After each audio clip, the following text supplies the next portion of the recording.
The Other Side of Everything, Christopher Patrick, and this work is offered as an invitation. Copyright 2026, Christopher Patrick, all rights reserved. First Publishers Edition, DEDICATION for the travelers, for those who have stood before certainty and felt the quiet pull of something beyond it. For those who know that silence is not empty.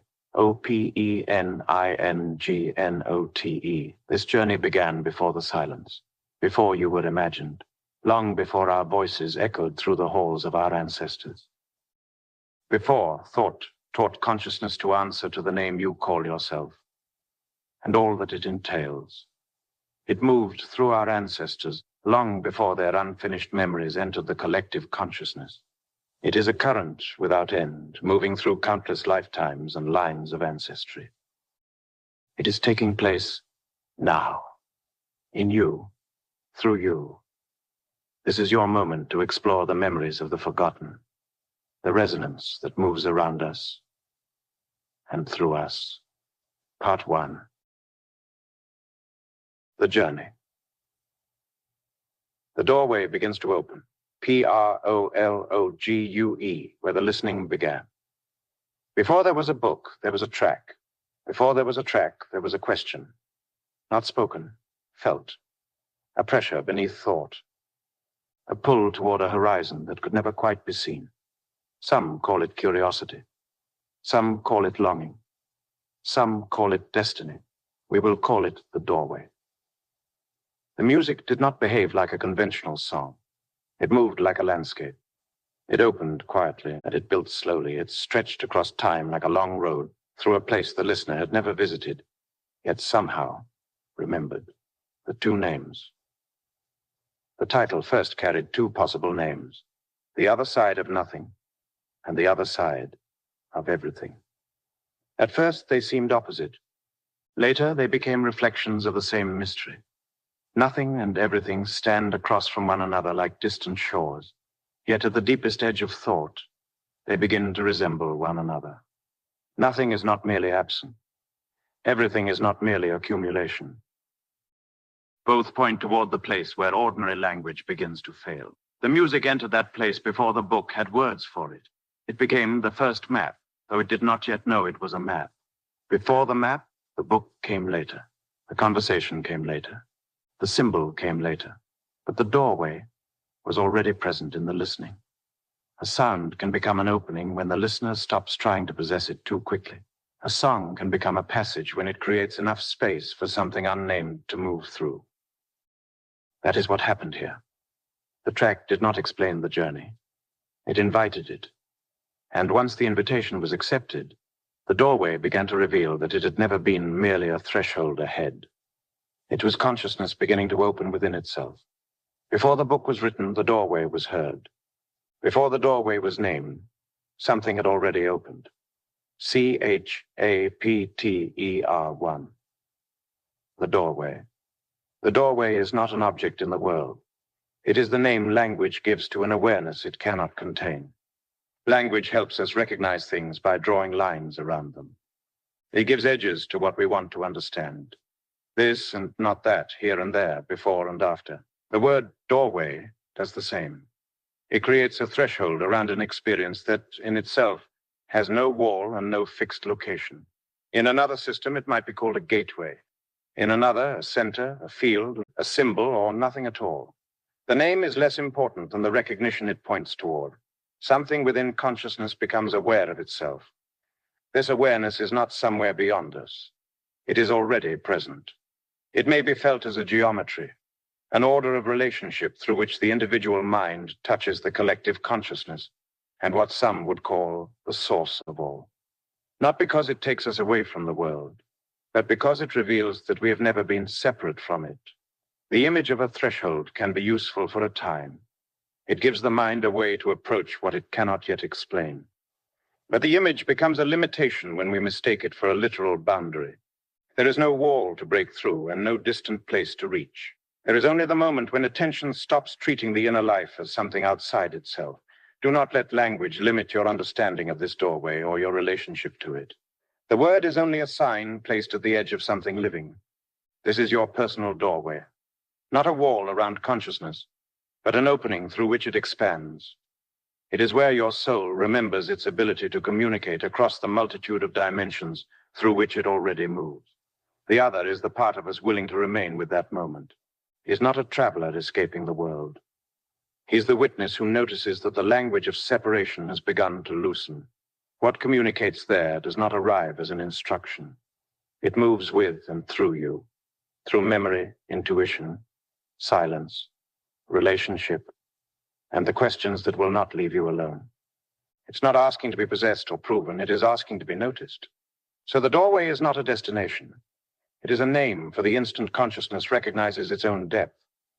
The threshold language draws around the boundless, and the point at which that threshold begins to disappear. FIRSTTRANSMISSION. You are not lost. You are between destinations. Keep moving. CHAPTERII, the surrender of expectations. The traveler brings nothing with him in the ordinary sense. No object, no pack, no weight that can be placed in another person's hands. Yet he is not unshaped. What moves within him is formless. The ego's need to be right, the lies it has learned to repeat, misinterpretations hardened into belief, and expectations that begin arranging the future before it arrives. These patterns are psychologically programmed, but they are not physical. They are pre-programmed ideologies, ancestral memories, and the conditioning left by pain. They do not always announce themselves. Often they arrive as certainty, as reaction, as the feeling that we already know what something means.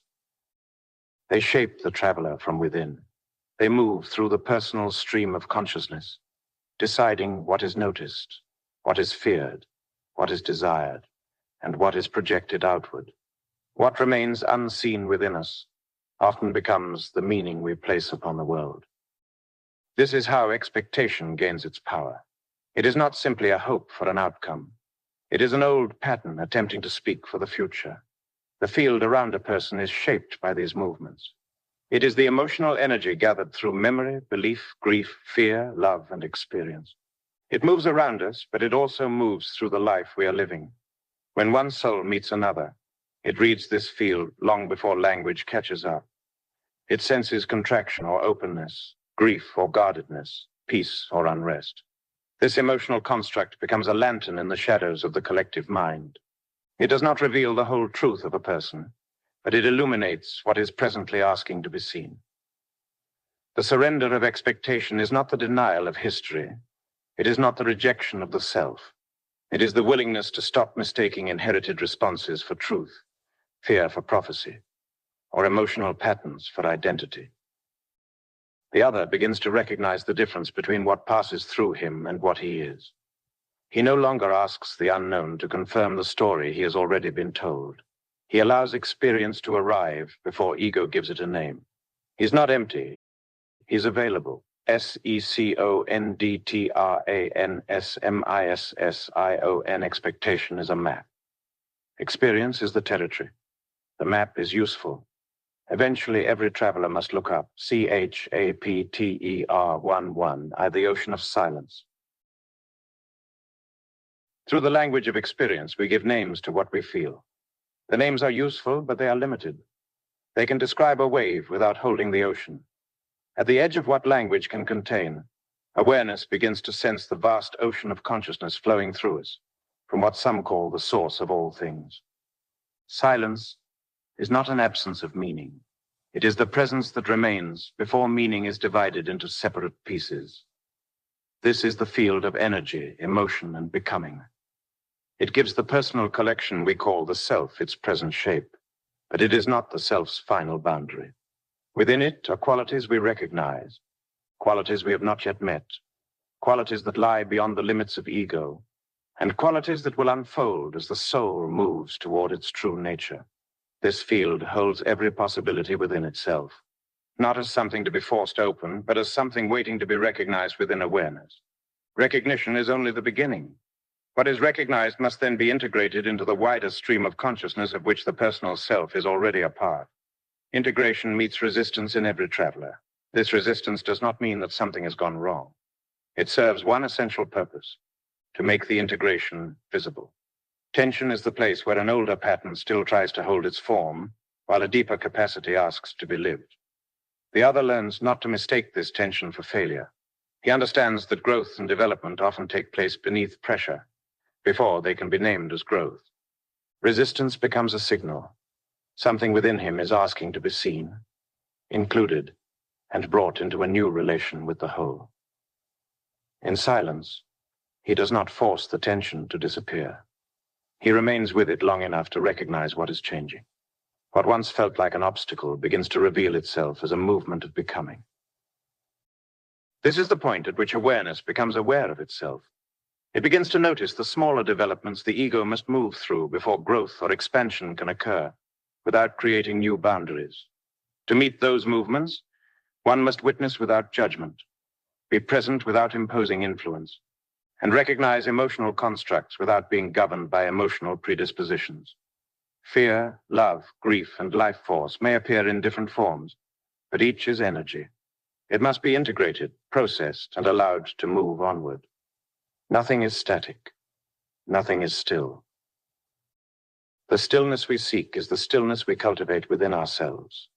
Only then can we witness the flowering of the flower, or the soul's evolution towards source, without trying to force its bloom. Equilibrium. This process requires nothing. The universe already moves toward equilibrium. It does not need to be convinced, corrected, or forced. It speaks to you and to your soul in a language that requires no interpretation. It knows you. You know it. We know it. The work is simply to accept what we do not yet know, until we can become what we have always known at a deeper level, without trying to influence its unfolding. When the mind becomes quiet, and its conscious and unconscious chatter loosens its hold, we are able to hear the silence. This silence is not empty. It is the space with which we merge. And within that space, integration is allowed to take place. The soul never stops evolving. It may turn towards source or away from it, but every movement carries a purpose. Fear, distance, clarity, love, loss, and return, each become part of the soul's education. Source is patient. The cultivation of soul energy and its integration into daily life unfold in their own time. This life, the next life, and the lives still to come.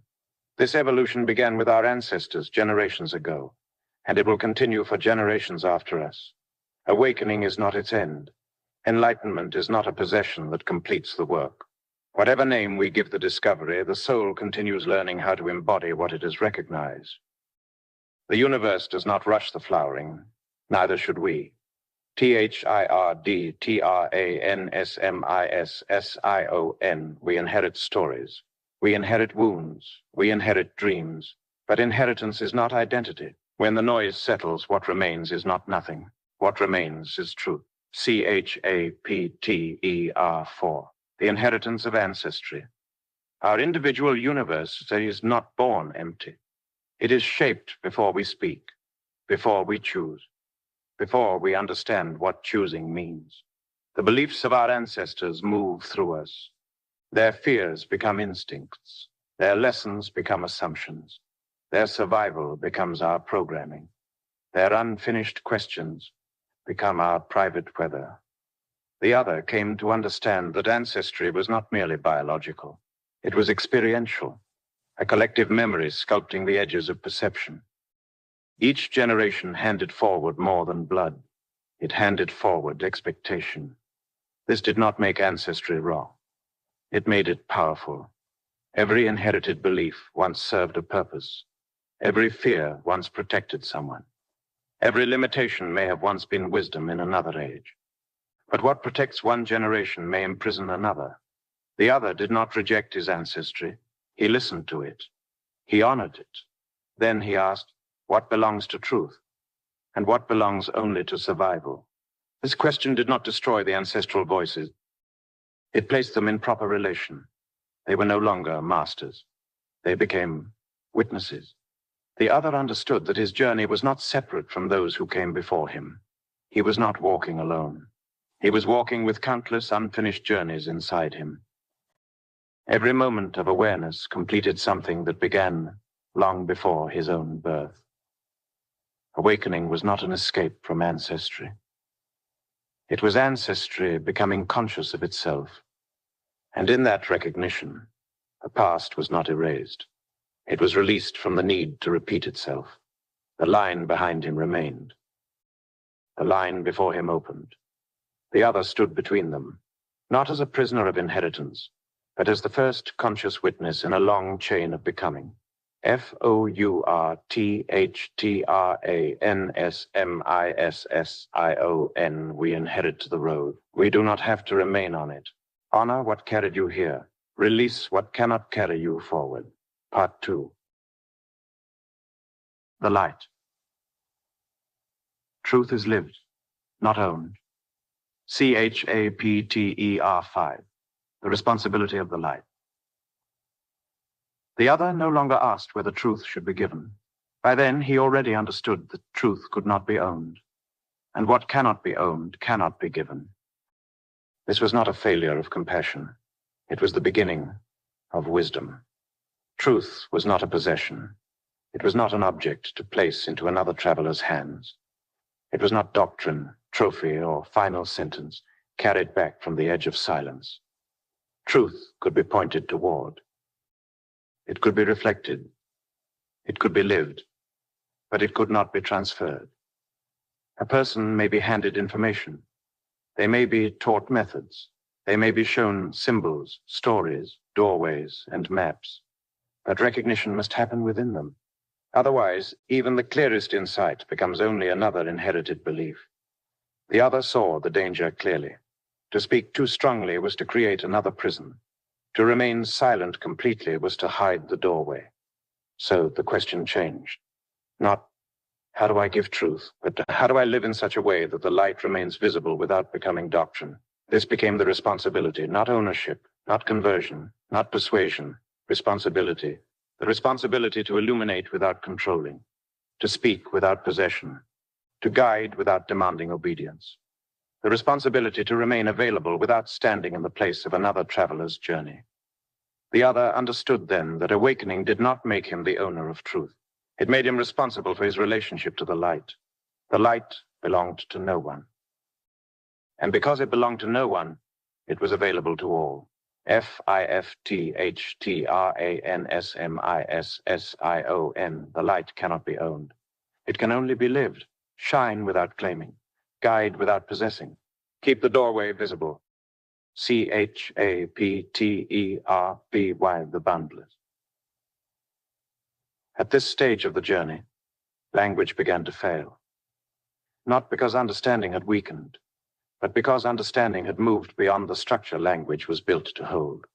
Words divide. They are useful because they draw boundaries. Tree, sky, self, other, life, death. Each word places a frame around something that in direct experience is inseparable from everything around it. Language points, but it does not contain. The finger pointing at the moon is not the moon. Yet without the finger, many never look up. So the other stopped trying to own the truth. He stopped trying to define it. He stopped trying to capture it. He stood in awe. The mystery did not diminish when examined. It deepened.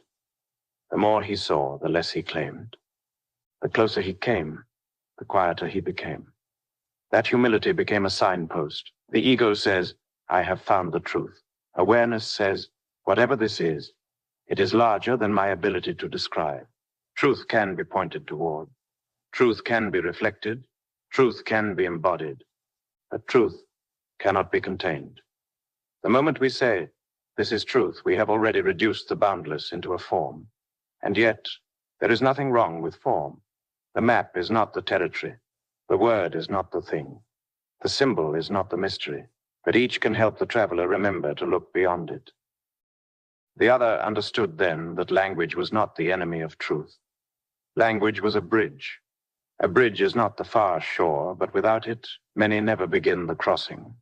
So he chose his words carefully, not to imprison the boundless, but to leave openings where the boundless could be felt. SIXTHTRANSMISSION, the ocean asked me what I had learned. I opened my mouth to answer. 1,000 words gathered at the shore of my tongue. None were large enough. So I listened instead. And in that listening, I came closer to truth than anything I could have said. CHAPTER 7.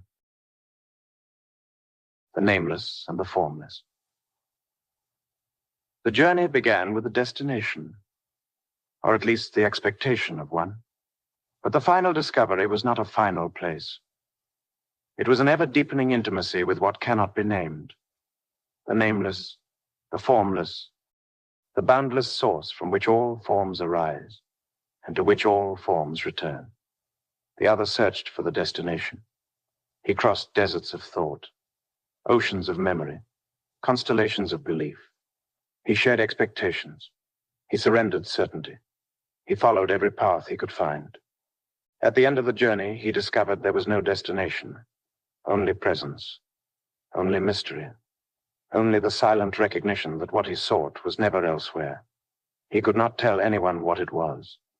He could only say, it is here, not hidden, not absent, not waiting at the end of time. Here, before the word, before the thought, before the self that tries to possess it. The destination had no name. The truth had no owner. The silence had no boundary. And the other, standing before the ocean, understood that awe was not the end of knowing. It was the beginning of reverence. The nameless did not refuse form. It gave birth to form. The formless did not stand apart from the world. It moved through every visible thing. The other no longer needed to escape the human shape in order to touch the infinite. He only needed to become still enough to notice that the infinite had been breathing through the human shape all along. SEVENTHRANSMISSION. There is no final doorway. There was never another door ahead. There is only the opening within. You are the doorway, not as a thing to find, not as a threshold to cross, as consciousness opening into itself. Be still. What opens is you, EPILOGUE. The music as doorway. Perhaps this is why the music exists. Not to capture the nameless. Nothing can. Not to define the formless. Nothing can. But to create a space where someone might hear beyond the noise of expectation. The track is not merely a song. It is an opening. It does not say, here is what I found. It says, walk with me for a while. See what opens in you. That is the deeper purpose of the other side of everything. It is not an answer. It is an invitation. The music moves like the journey itself. It begins in quiet. It asks for patience. It builds without demanding immediate understanding. It carries the listener through distance, silence, density, release, and return. It does not explain the mystery. It creates room for the mystery to be felt.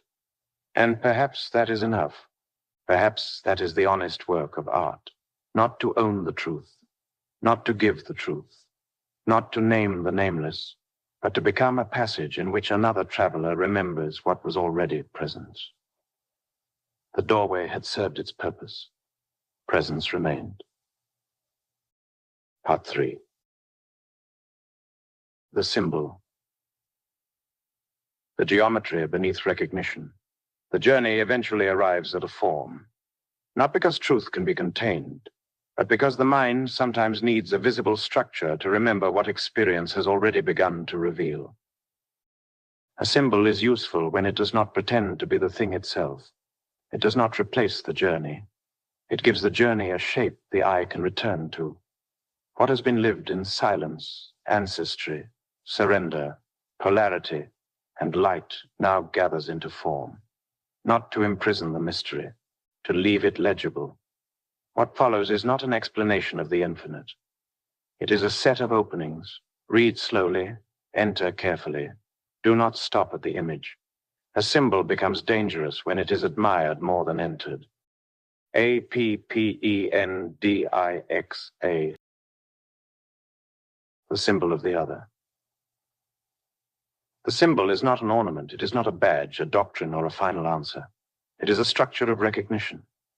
It marks a relationship, between the unbounded and the embodied, between polarity and witness, between the self that reacts and the awareness that can see reaction without becoming identical to it. Its form is simple because the reality it points toward is older than explanation.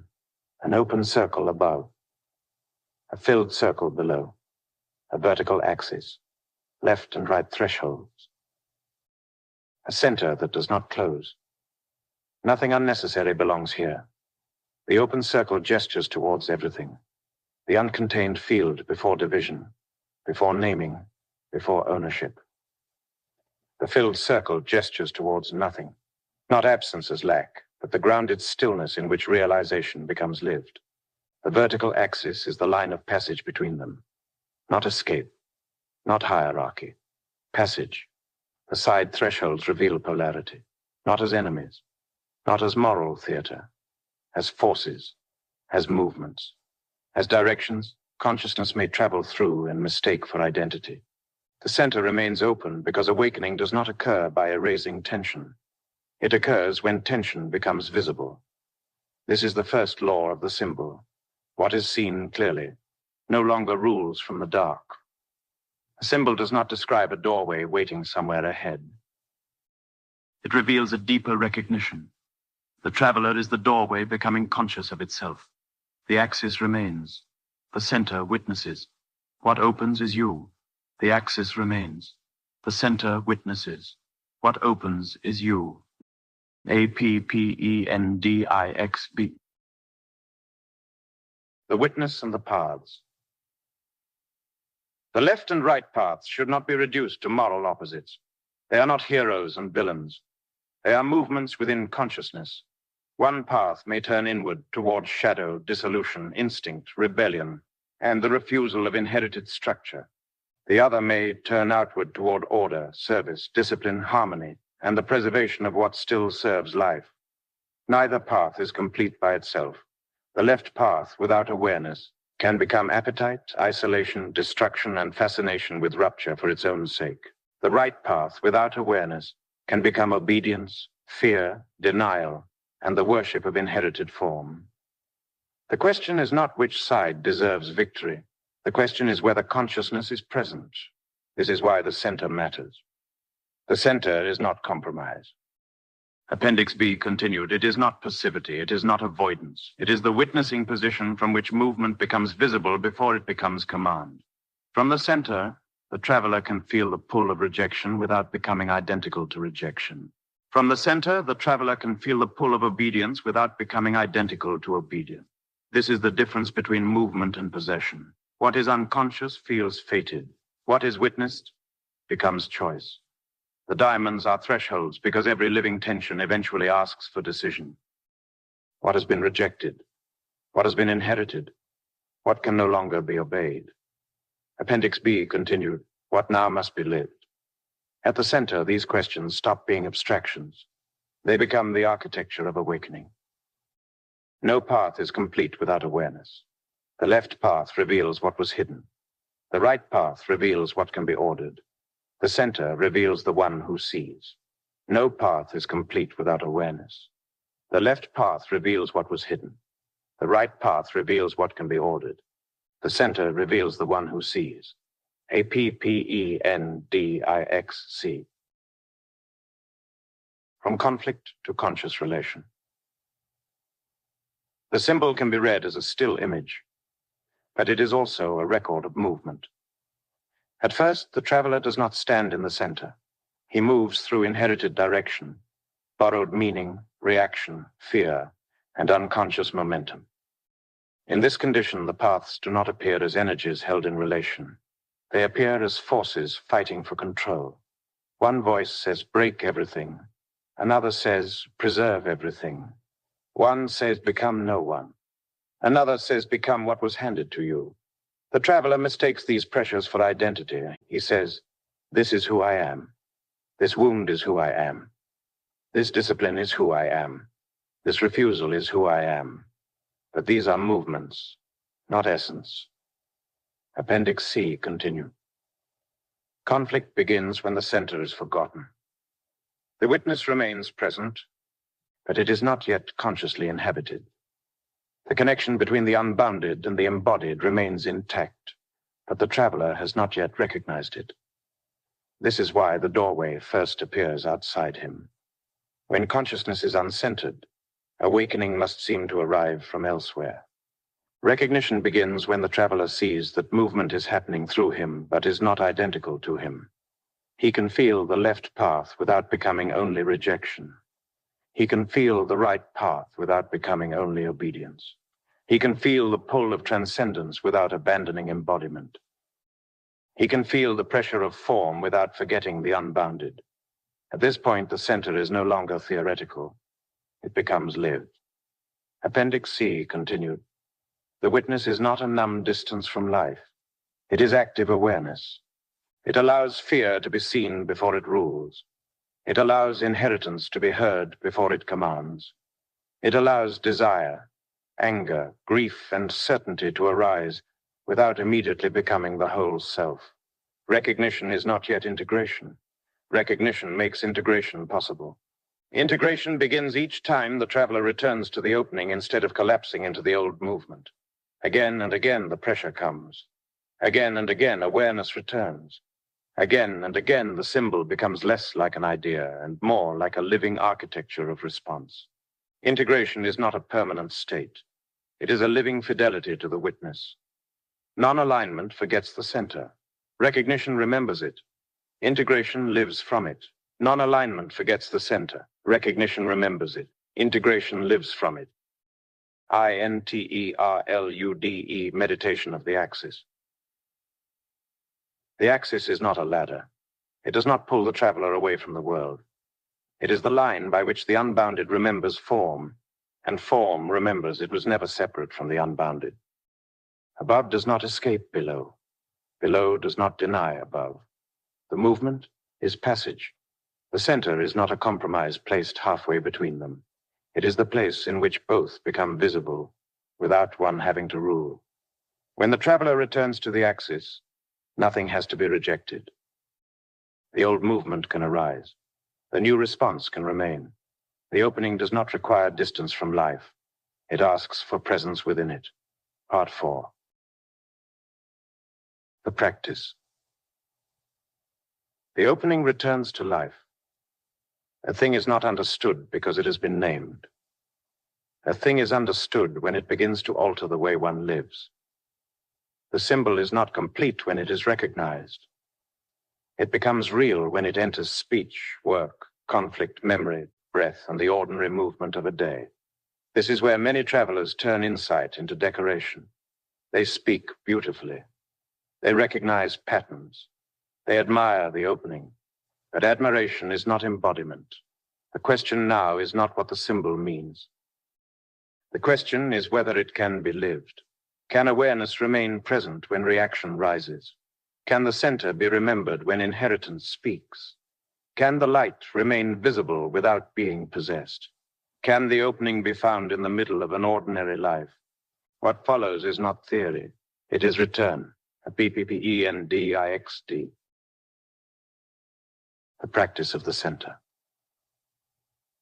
The center is not merely something to understand. It is something to practice. A traveler may understand the symbol intellectually and still lose the center in daily life. This is not failure. It's the condition of embodiment. The center is remembered, forgotten, and remembered again. Every moment of reaction offers a doorway. When anger appears, the practice is not to deny anger. It is to see anger before becoming only anger. When fear appears, the practice is not to shame fear. It is to ask what fear is protecting and whether that protection still belongs to truth. When certainty appears, the practice is not to admire certainty. It is to notice how quickly certainty can become a wall. The center does not remove human experience. It makes human experience transparent enough that the traveler is no longer ruled by it unconsciously. Appendix D continued. This is why the center must not be mistaken for numbness. The centered traveler still feels. He may feel more deeply than before, but feeling no longer automatically becomes identity. To return to the center is to return to the opening. This return can happen in silence, in breath, in music, in work, in grief, in conflict, in fatigue, in failure, in beauty, in ordinary repetition. The practice does not require ideal conditions. If it did, it would belong only to retreat and not to life. The opening must be found where the traveler actually stands. Appendix D continued, a conversation can become a doorway. A mistake can become a doorway. A wound can become a doorway. A repeated pattern can become a doorway. The doorway is not the event itself. The doorway is the moment consciousness enters the event. Without awareness, the same pattern repeats itself. With awareness, the pattern becomes a field of choice. This is where the thresholds return. Each threshold marks a point where the traveler can move automatically or become present. The old voice may rise. The old fear may speak.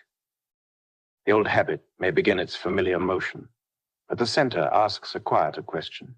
What is actually happening here? That question is not small.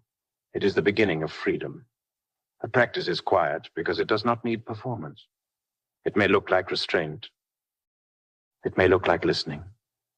It may look like choosing not to repeat an inherited story. It may look like action. It may look like stillness. The form changes. The awareness remains. The practice is not perfection. Perfection becomes another expectation, another weight, another disguise for possession. The practice is return. Return to the axis. Return to the opening. Return to the witness. Return to the recognition that the traveler is not trapped inside the movement passing through him. Return is not retreat. Return is remembrance. Return is not retreat. Return is remembrance. Appendix. The living map. A map is useful only when it remembers that it is not the territory. This book offers a map, but not a cage. It traces the movement of a traveler through expectation, ancestry, silence, polarity, light, symbol, and return. It does not ask the traveler to stop moving. It asks him to recognize the shape of movement while living through it. A dead map becomes doctrine. A living map becomes a companion. Doctrine says, remain here. This is the answer. A living map says, keep looking, keep listening, keep returning to the opening. This difference matters. The map can name the terrain. It can reveal where expectation has become burden, where inheritance has become invisible command, where polarity has become identity, where the center has been forgotten, and where awareness begins to return. Appendix E continued, but the map cannot walk for the traveler. This is why the map must eventually become transparent. The path can be studied, but awakening cannot be reduced to study. The symbol can be read, but the symbol is not realization. The words can be remembered, but the words are not the silence. The map can be carried, but it must not become another weight. Eventually, the traveler must look up. He must feel the ground beneath him. He must feel the breath moving through him. He must notice the old pattern rising, the center calling, the opening waiting without force. Then the map becomes transparent, not useless, transparent. It has done its work when the traveler no longer mistakes the drawing for the doorway. The doorway is the opening within consciousness. The map points there, then steps aside. The map points. The traveler opens. The journey becomes lived. The map points. The traveler opens. The journey becomes lived. A PPENDIXF glossary of the journey. The other. The traveler within the self. The part of consciousness that refuses to remain confined inside inherited answers. Doorway, the opening of awareness. In its deeper meaning, the doorway is not outside the traveler. The traveler is the doorway becoming conscious.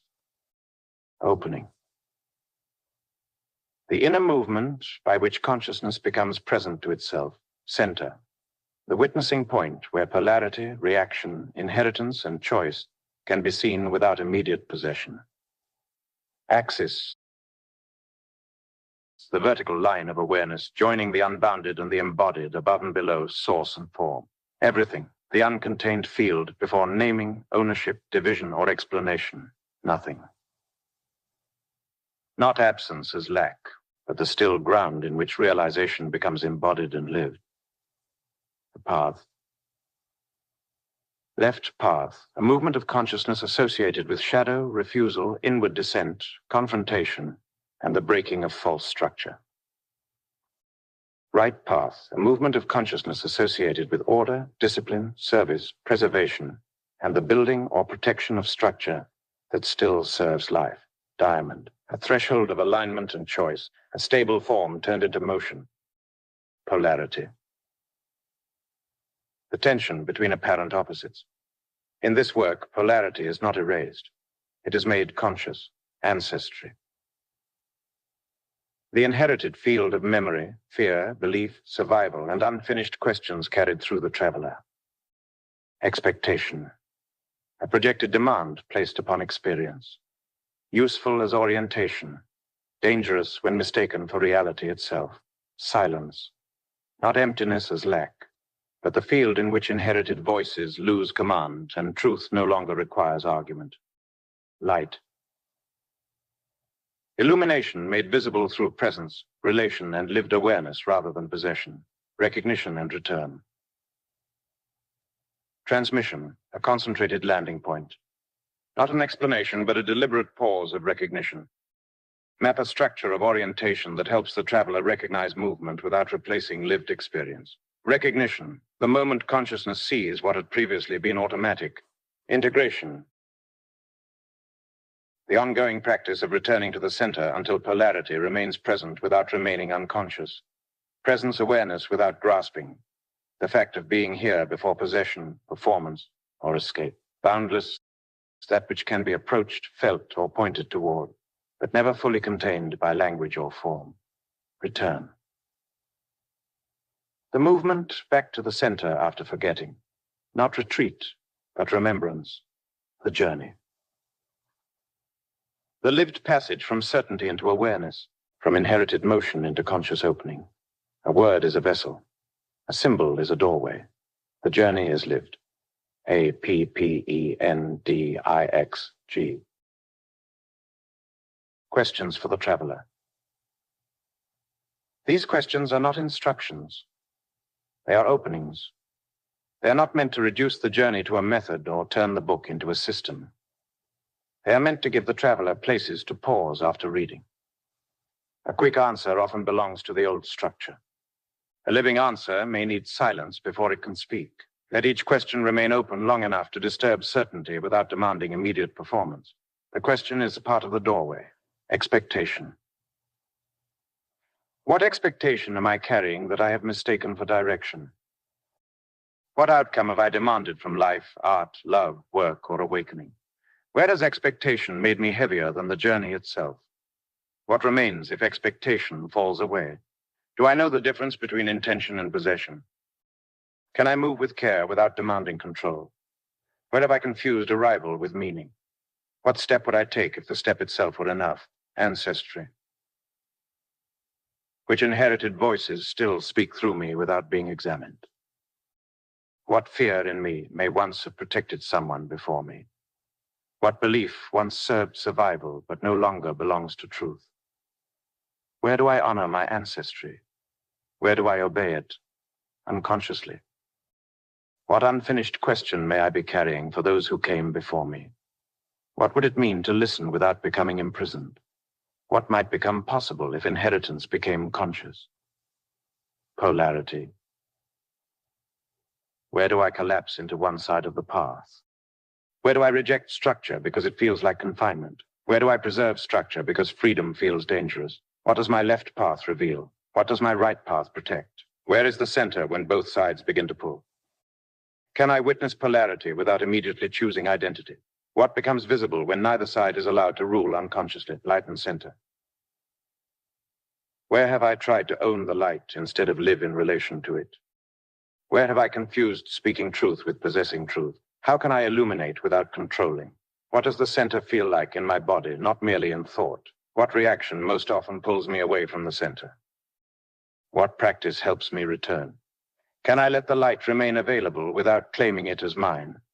What would it mean to become transparent to what is larger than me? The question opens. The answer ripens. Do not rush the doorway. Stand where you are. Listen. Return. Part 5. The return. The book closes. The opening remains. Every true journey returns. Not to the place it began in the same condition, but to the ordinary world with different eyes. What has been touched in silence must now enter speech. What has been seen in symbol must now enter action. What has been recognized in the boundless must now survive embodiment. Return is not a reduction of the journey. It is its proof. If the opening cannot remain present in work, in relationship, in grief, in responsibility, in limitation, in form, then it has not yet become lived. The return is therefore not an afterthought. It is the test of the whole passage. What follows is not a conclusion in the usual sense. It is a final turning of the page back into life. Closing note. This book does not end by closing the doorway. It ends by recognizing that the doorway was never separate from the one who entered it. The journey began with a song. The song became a conversation. The conversation became a map. But the map was never the destination. It was only a way of tracing awareness as it moved through expectation, ancestry, silence, light, polarity, language, symbol, and return. Nothing here is meant to become doctrine. Doctrine stops the traveler and asks for defense. It asks him to hold still around a form and call that stillness truth. This work asks something quieter.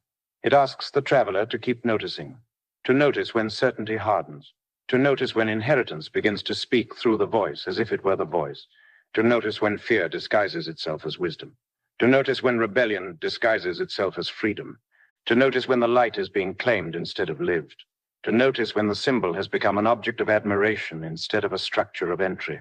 The purpose of the book is not to produce agreement. It is to leave the reader more available to recognition.